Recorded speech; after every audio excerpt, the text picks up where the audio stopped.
兰若，难道这就是传说中的兰若寺吗？哦，这就是分化石的内部了。嗨，大家好，我是阿森。那几年以前啊，有朋友曾经告诉我，在四川呢有一座古老而神秘的修建于明代的大型佛教圣地，可是现在呢，已经少有人知的变成了一座古迹了。由于它地理位置的特殊性啊，还有人曾经把它叫做兰若寺，甚至在寺庙遗迹当中还能看到有兰若的字样。而且那个地方好像还保留有一个炼舍利子的化骨坟塔，听上去是不是还蛮惊悚的，或者说是比较的少见？那我们今天就一块去一探究竟。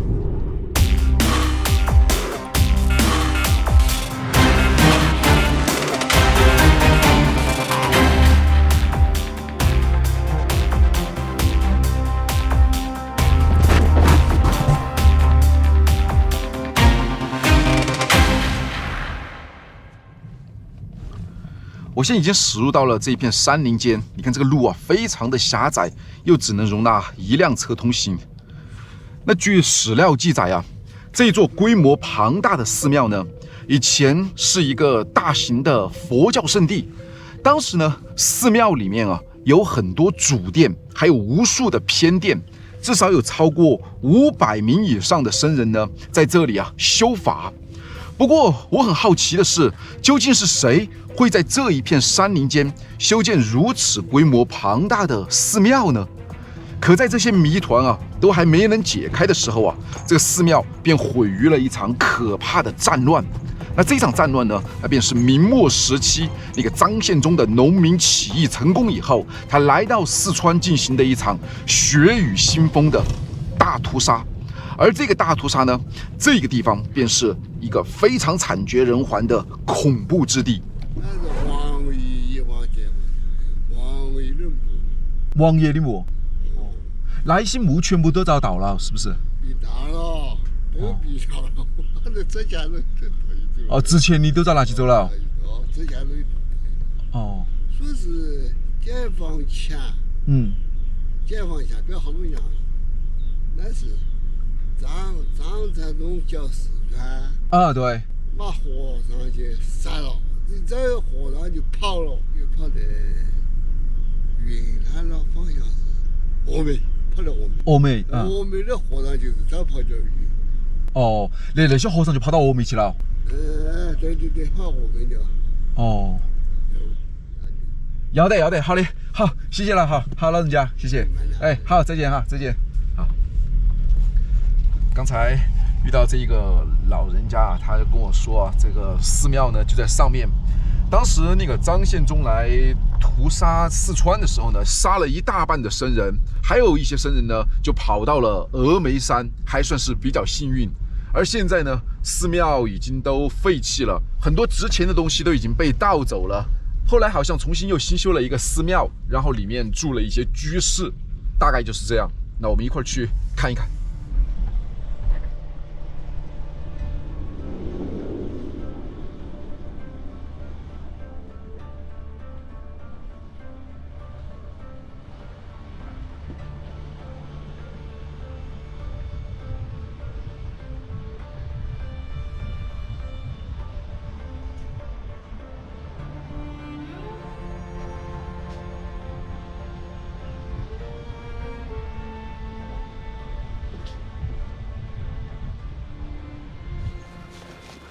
我现在已经找到了这个古老的佛教圣地，它应该就在这上面了。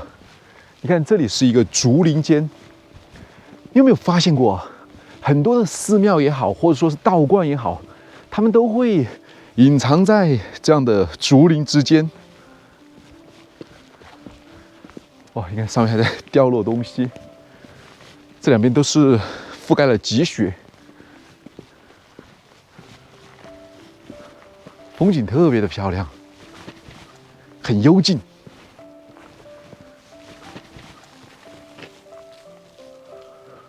哦，应该是松鼠啊。这里还有很多的木材，这木材应该是这些居士他们烧火用的。现在都堆在这里。你看，土地公、土地爷，他们供奉在这里。阿弥陀佛。这里还有一块很古老的牌坊，有点像是一个造币。这里还有一些图案，雕刻的挺精致的。哦，这就是古代的石造币了。你看，1、2、3、4柱3间。那在古代啊，这种石造币呢，又称作为隐币。它有迎祥纳福、消灾镇妖的作用，而更是山门之意。在正面这里呢，有一只像麒麟一样的神兽，你看它转过头来望着天上的月亮吧，不知道是不是麒麟望月呢？它的舌头都伸出来了，这是要吃天空中的月亮吗？真是蛮好笑的。不过中间这里有很长的一条裂痕进行过修复。再往上面啊，就是石头雕刻的斗拱，在石壁里面呢，还有很浅的浮雕。再往上面有2只对称的神兽，这应该是螭吻吧？传说呢，在古代的时候啊，这个螭吻呢，它是龙的9指之一，因为有某种法术可以降雨，所以在古代就常常会建造在屋脊上面，或许能够避免火灾之急吧。你看，像日本啊，很多的建筑物的顶部呢，同样也有这样的神兽。不过他们管这种神兽呢，应该是叫虎吧，我也不知道是不是这个读法。你看，像在大阪城啊、熊本城啊，或者说是名古屋城上面的那个天守阁啊，顶部呢都有这种金光灿灿的虎。但我个人觉得呢，不管是虎也好，或者说是螭吻也好，它们的作用啊，应该都是差不多的吧。其实关于麒麟啊，古人还有一种说法，说是在古代的时候呢，这个麒麟如果出现以后，那必然会出现吉祥。所以从这一块造币就能看得出来，在当年啊，那一定是太平盛世、国泰民安的。背面的造币是花卉的浮雕，对称式的。同样也是非常的精致，真有那种春气盎然的感觉啊！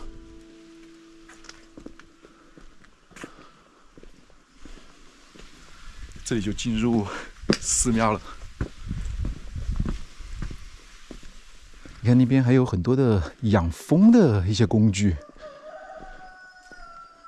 寺庙里面好多的小动物哦，有狗有猫。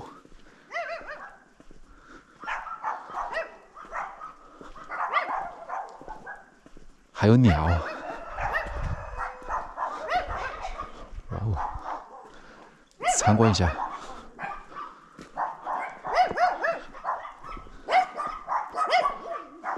怎么没看到人？哇哦！看这里好大一只鸟，这什么鸟？还没怎么见过啊！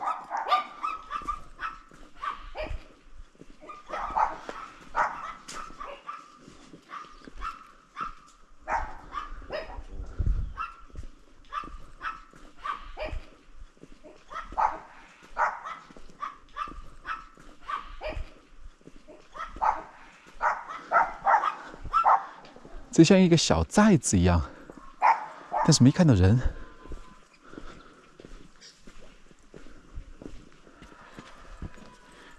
后来新修的一个寺庙吧，还把的。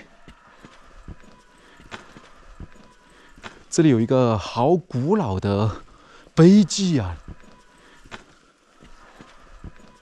一个扇形的，上面是，然后里面有很多的字。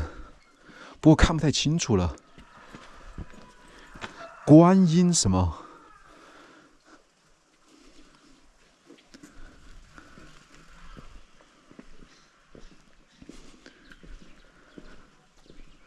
嘿，这小伙计看到我就跑，有这么恐怖吗？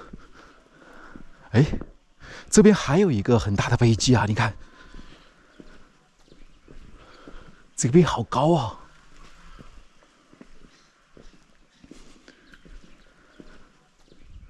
黄风涌散，日月齐明，看到了吗？上面的字，黄风涌散，日月齐明。这不知道是皇帝赐给哪一个僧人的，或者说是给哪一个高僧的。现在这些字啊，全部都已经掉落了，非常的大啊！连这个碑啊，至少得有3米到4米左右高。上面有一些仙鹤。哦，这里面有一排佛像，送子观音，中间是观音菩萨，里面还有太上老君。不过没法进去，门是锁上的。让我们去后面看一下。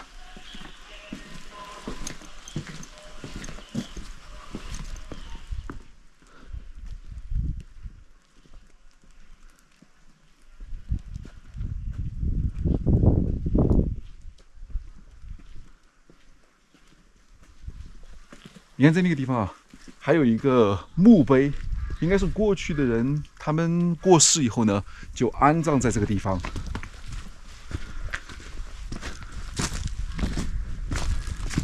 还蛮多的，这应该是上后山的路吧。这里有堆了很多的木材。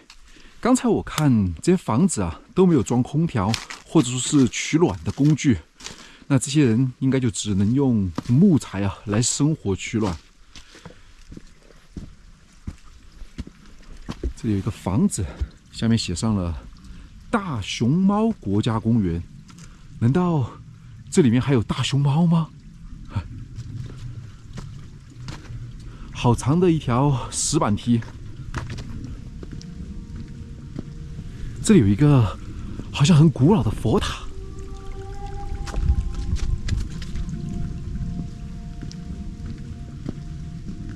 不知道这是不是舍利塔？你看这香烛啊，都被这些白雪所覆盖了。这座佛塔或者说是舍利塔，你看它其实保存的还是比较的完好。底部呢是一个正方形的底座，而你看它的旁边周围的这些大石块啊，现在给人感觉是有一个塌陷过的痕迹，并不像是有破坏过的痕迹。而这里呢，从这个缝隙啊，看到里面还是有一些空间。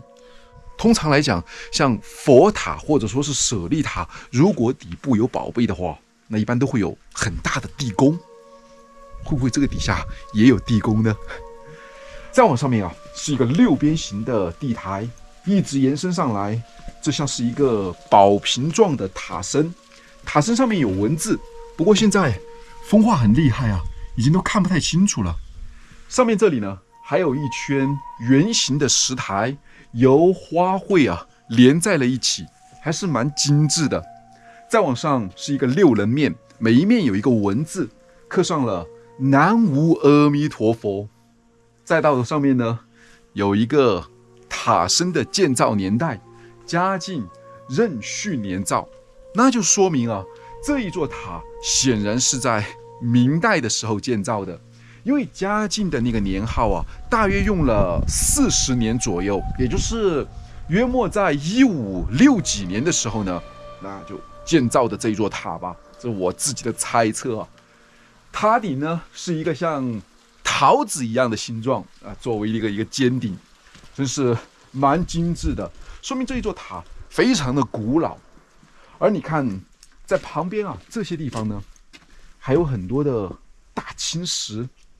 这大青石我感觉更像是古墓，而这些古墓有可能是曾经被破坏，或者说是被盗过。上面这些什么东西？吓我一跳！你旁边这些啊，我感觉都是用石头垒起来的。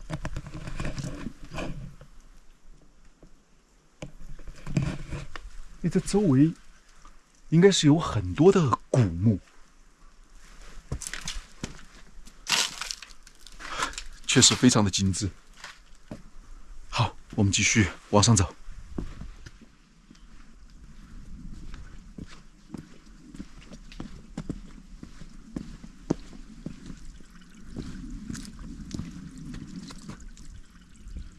去这个房子里面看一下。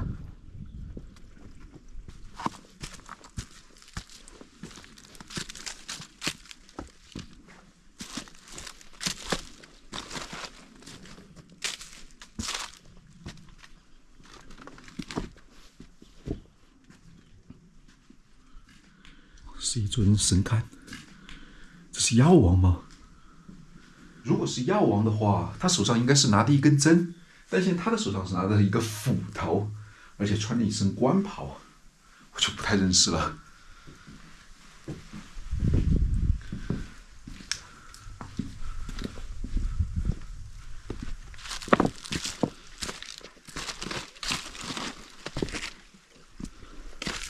这里的海拔大概有1300多米，虽然与我们前一次去西藏啊，动辄4000到5000米，根本没法比。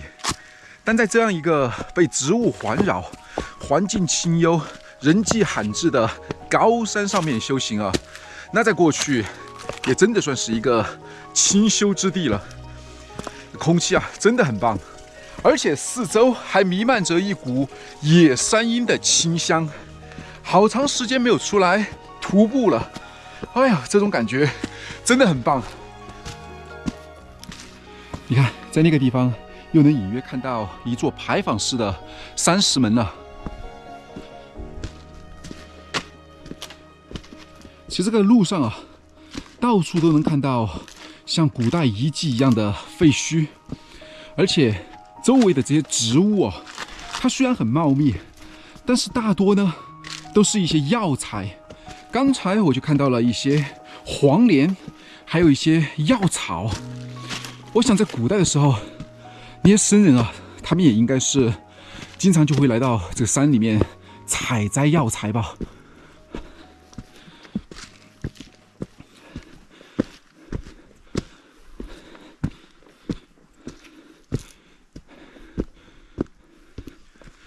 这里啊，到处都是鸟鸣声，鸟语花香，是不是就像来到了一个绿野仙踪？哦，我想我已经找到了当年的那个僧人的焚化炉了，它就在这个地方。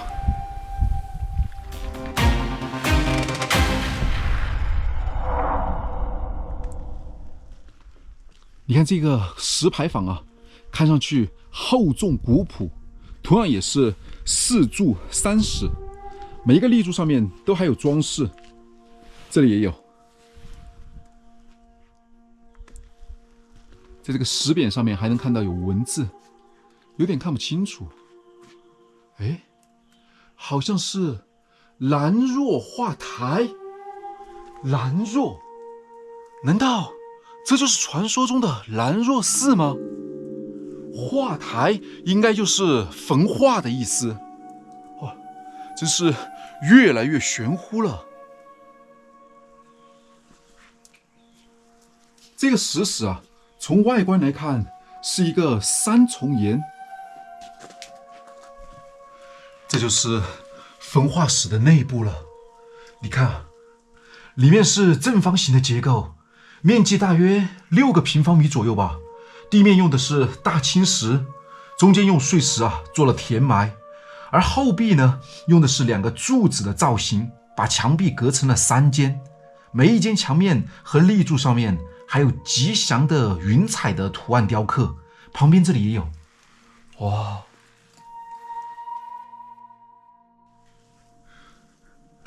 据说以前的高僧啊，当他们圆寂以后呢，就会在这样的地方进行火化。其实像这种火化，在其他的国家，比如说泰国啊、印度的一些寺庙里面，仍然包括到现在啊，都还能看得到。但是你想一想啊，如果在火化的过程当中目睹了全过程，那这还真是一个非常惊悚的事情。而很多高僧在这里圆寂焚化以后呢，都出现过舍利子。不可想象，几百年前的焚化炉啊，现在我竟然就站在这个里面。你看这些墙壁上面到处都是火焰熏过以后的痕迹，这里面待久了真是蛮压抑的。你看这顶上啊还是蛮高的，现在已经是挤满了蜘蛛网。我还是先出来吧。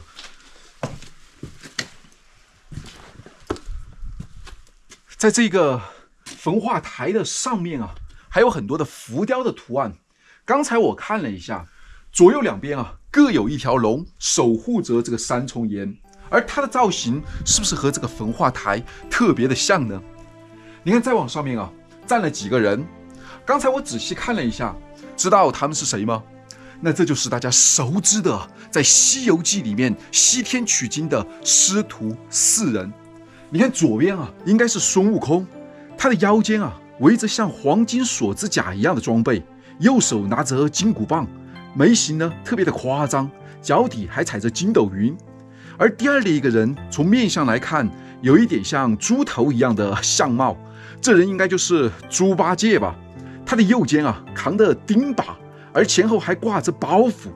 第三个人双手合着掌，看着有点像罗汉，长耳宽颊，面貌呢还挺和善的，这应该就是唐僧了吧。第四的一个雕刻是一匹马，你看这匹马两边驮着经书，而后面啊还有一个圆形一样的光环，那这是什么意思呢？我就不知道了。但是能肯定的是，这就是白龙马。第五的一个呢，这就是我们熟知的沙僧。但是现在这个沙僧啊，和我们平时看到的沙僧还有一点不太一样。你看他头上戴的帽子啊，不太像是出家人所使用的，倒像是一个皇冠一样的装饰。而他的右手好像拿着一个转经筒，表情呢还是比较的憨厚。虽然他们有不同程度的风化，但是呢，这应该可以说明这是现存较早的唐僧师徒4人啊西天取经的形象了吧？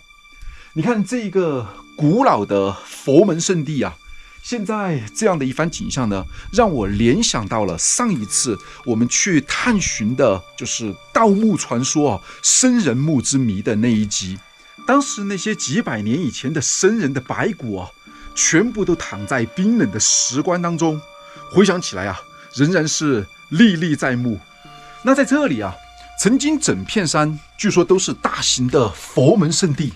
就像刚才我们过来的时候，其实沿途啊一路上都能看到各种各样的古迹。但是啊，在这一片区域，古代的时候呢，却叫做白云庵。大家可能会觉得白云庵就是一个地名而已，但其实你仔细的想一想，庵字啊，在古代好像是女性修行者或者说是尼姑所修行的地方。那很有可能呢，这一片都是属于当时居士和尼姑所修行的地方。遥想当年啊，皈依佛门的小尼姑呢，就站在这里凭栏而望，而各种香客啊，也穿梭于此，何等的恢宏！如今呢，就是这样一番沧桑的景象，这也算是历史的见证吧。相传当年啊，张献忠在四川大肆的破坏屠杀，杀人如麻，他已经成为了一个十恶不赦的恶魔。四川的人口呢，也是在当时啊瞬间的骤减。那他为什么要这么疯狂的大屠杀呢？这可是佛门的清净之地啊！有人说啊，是因为他性格残暴，才导致了这一场悲剧的发生。不过仔细想一想啊，有时金钱与权力啊，真的可以使得鬼敲门。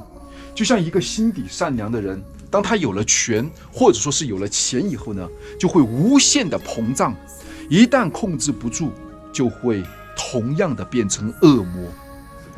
该说什么好呢？也许就像佛说的吧，苦海无边，回头是岸，修行积德才是正果吧。好吧，那这一个古代的僧人的焚化台啊，也就是这样了。